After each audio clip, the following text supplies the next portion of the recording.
Anugerah dan damai sejahtera daripada Allah Bapa dan dari anaknya Tuhan Yesus Kristus kiranya menyertai kamu sekalian.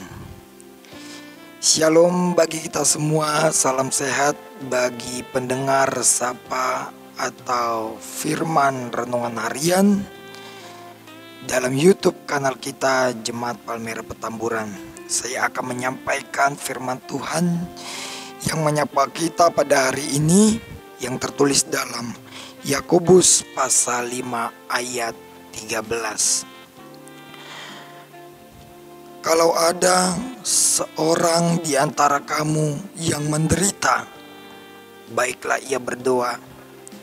Kalau ada seorang yang bergembira, baiklah ia menyanyi.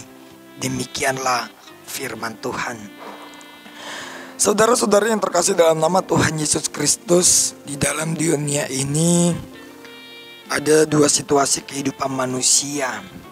Ada dua situasi yang sering kita alami dan kita hadapi, yaitu kegembiraan dan juga penderitaan. Terkadang situasi ini sering kali kita alami berubah-ubah, dan bahkan bisa jadi dalam waktu sekejap bisa berubah.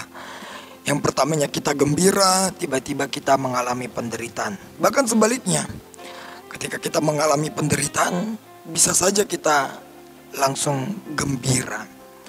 Tetapi yang ingin saya tanyakan Bapak Ibu sekalian yang terkasih, ketika kita mengalami penderitaan yang sangat membuat kita sedih, ketika kita terpuruk dalam keadaan penderitaan, yang menjadi pertanyaan saya, apakah kita sanggup untuk bergembira? Apakah sanggup kita untuk berdoa? Apakah sanggup kita tetap memandang kepada Tuhan? Dan inilah yang ingin disuarakan nats renungan kita pada saat ini, di mana surat Yakobus yang ditulis oleh Rasul Paulus mengajak kita bagaimana kita berdoa di tengah-tengah keadaan yang terpuruk, bagaimana kita bersabar dalam penderitaan. Dan dari situlah kita mendapatkan sukacita ketika kita mengalami penderitaan sekalipun, tetapi kita tetap bawa dalam doa, maka kita akan mendapatkan sukacita daripada Tuhan. Saudara-saudara yang terkasih dalam nama Tuhan Yesus Kristus, ketika kita masih mengingat firman Tuhan yang mengatakan dalam Filipi 4 ayat 4, bersukacitalah senantiasa dalam Tuhan. Sekali lagi aku katakan bersukacitalah. Melalui nas itu saya ingin menyampaikan seseorang yang ingin bersukacita dalam Tuhan, dia selalu bawa hidupnya dalam doa. Itu sebabnya di dalam nas ini dikatakan kalau ada seorang di antara kamu yang menderita, baiklah ia berdoa. Apakah kita mampu berdoa di tengah-tengah penderitaan saat ini? Contohnya ketika kita mengalami pandemi COVID, kita menghadapi masa-masa PPKM, masih sanggupkah kita berdoa kepada Tuhan? Atau sebaliknya, justru kita menyalahkan Tuhan dan kita kalah dengan keadaan COVID ini. Tetapi nats ini ingin mengajarkan bagaimana setiap iman dan perbuatan harus sejalan. Ketika kita berdoa kepada Tuhan harus sejalan dan melakukan apa yang kita doakan. Doakanlah apa yang kamu kerjakan, kerjakanlah apa yang kamu doakan. Itu makanya kita sering mendengar ora et labora, di mana kita itu bekerja dan berdoa. Bapak Ibu yang terkasih dalam nama Tuhan Yesus Kristus, jika kita ingin memiliki iman yang teguh di dalam Tuhan, itu harus cocok dan terlihat di dalam perbuatan. Dan inilah yang disampaikan surat Yakobus kepada jemaat mula-mula pada saat itu, di mana mengalami penderitaan yang sangat dahsyat, di mana kaum orang kecil, kaum miskin sangat tertindas pada saat itu, dan terjadilah diskriminasi. Tetapi tema minggu kita pada saat ini, di mana mengajak setiap manusia itu mau tetap berpengharapan kepada Tuhan, tetap membawa hidupnya berdoa kepada Tuhan. Saya pernah menerima SMS yang demikian isinya. Isinya adalah doa dan sangat nikmat, sangat indah isi doa tersebut. Tetapi di bawah SMS itu ada tertulis yang mengatakan doa ini harus dikirim dan di forward, diteruskan lagi kepada 12 kontak WhatsAppmu, dikatakan supaya engkau mendapatkan berkat. Tetapi kalau kita hanya diam, tidak meneruskan doa itu, maka akan mendapatkan kecelakaan.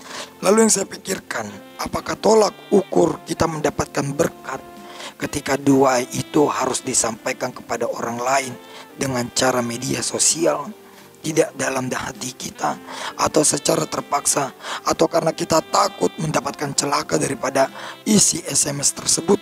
Belum tentu, seolah-olah kita menyuap Tuhan. Kita menyuap Tuhan dengan cara mengirim 12 SMS atau 12 WhatsApp itu. Saya ingin mengatakan bahwasanya ketika kita ingin berdoa, itu harus berangkat daripada hati kita. Tuhan tidak meminta betapa panjangnya doa itu, betapa indahnya kata-kata yang kita berikan dalam doa itu, tetapi bagaimana itu berangkat tulus dari hati saudara masing-masing.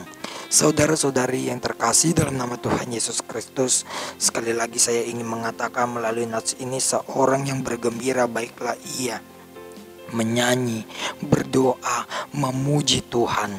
Dan itulah tanda orang yang memang ingin mendapatkan sukacita daripada Tuhan. Selamat untuk menyambut dan menerima sukacita daripada Tuhan, dan tunjukkanlah di dalam iman dan perbuatan kita masing-masing. Tuhan memberkati kita semua. Amin. Kita bersatu di dalam doa. Terima kasih Bapa yang baik atas sukacita yang boleh kami rasakan hingga pada saat ini ya Tuhan, bahwa kami baru saja mendengarkan firman-Mu. Ajarlah kami Tuhan untuk selalu taat di dalam iman dan perbuatan kami. Ajarlah kami Tuhan untuk selalu berpengharapan melalui doa kami kepada Engkau ya Tuhan. Kami percaya Tuhan, di tengah-tengah penderitaan yang boleh kami alami, di tengah-tengah pekerjaan kami, keluarga kami, kami tahu Tuhan untuk menyerahkannya di dalam tangan pengasihan-Mu. Engkau yang mengasihi kami Tuhan, berikanlah kesehatan selalu kepada keluarga kami Tuhan, dan keluarga kami pun di mana tinggal, Engkau yang selalu memberkatinya. Terimalah doa dan permohonan kami hanya di dalam anak-Mu Tuhan Yesus Kristus. Kami berdoa dan mengucap syukur. Amin.